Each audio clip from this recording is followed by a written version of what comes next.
Assalamualaikum warahmatullahi wabarakatuh. Perkenalkan, nama saya Agung Aski Prayoga, program studi Teknik Budidaya Perikanan. Kali ini saya akan membahas tema tentang sampah di lautan Marine Debris. Menurut Peraturan Presiden Nomor 83 Tahun 2018, lampiran tentang penanganan sampah di laut. Sampah laut adalah sampah yang berasal dari daratan, badan air, pesisir yang mengalir ke laut, atau sampah yang berasal dari kegiatan di laut.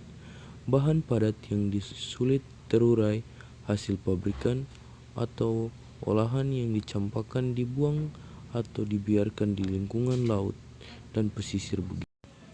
Beberapa jenis sampah laut: plastik, logam, gelas, botol atau bola lampu, kayu olahan, kertas dan kardus, karet, pakaian, dan lainnya.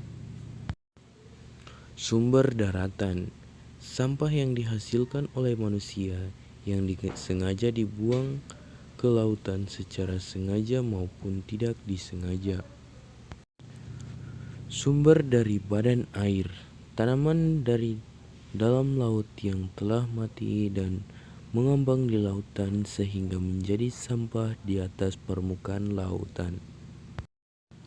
Sumber sampah yang berasal dari kegiatan di laut: kegiatan di atas kapal laut yang menyebabkan tumpahan minyak yang dapat menyebabkan kebakaran kapal. Dari sisa kebakaran kapal tersebut akan menyebabkan sampah di lautan berserakan di mana-mana. Beberapa dampak dari sampah di lautan: masuk ke dalam rantai makanan yang mengancam kesehatan manusia. Organisme laut dan burung-burung laut dikabarkan telah memakan plastik dan berbagai jenis sampah di laut lainnya. Plastik yang mengambang di permukaan laut tampak seperti jellyfish yang banyak dimakan oleh berbagai spesies ikan dan penyu laut, dan mengganggu binatang laut dan makhluk hidup dasar laut. Binatang-binatang laut dapat terlilit sampah plastik seperti penyu laut. Sampah laut dapat mengotori dasar laut yang merupakan habitat yang peka dan penting bagi makhluk hidup dasar laut. Bahaya sampah plastik: akumulasi dan dispersi bahan beracun. Sampah plastik merupakan sumber beracun yang persisten karena dapat menyerupai makanan dan menipu makhluk hidup laut, sehingga dapat mengakibatkan kematian makhluk hidup tersebut. Perubahan lingkungan: karena spesies asing dapat terbawa sampah laut untuk berimigrasi ke wilayah baru.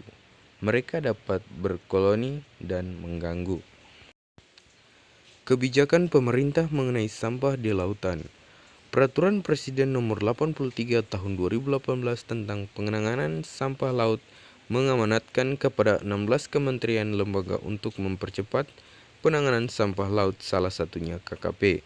Ada 5 strategi dalam Rencana Aksi Nasional Penanganan Sampah Laut tersebut, yaitu 1. Gerakan Nasional Peningkatan Kesadaran Para Pemangku Kepentingan. 2. Pengelolaan sampah yang bersumber dari darat. 3. Penanggulangan sampah di pesisir dan laut. 4.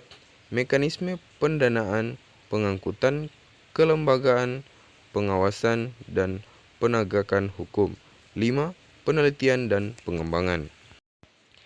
Gerakan Nasional Peningkatan Kesadaran Para Pemangku Kepentingan.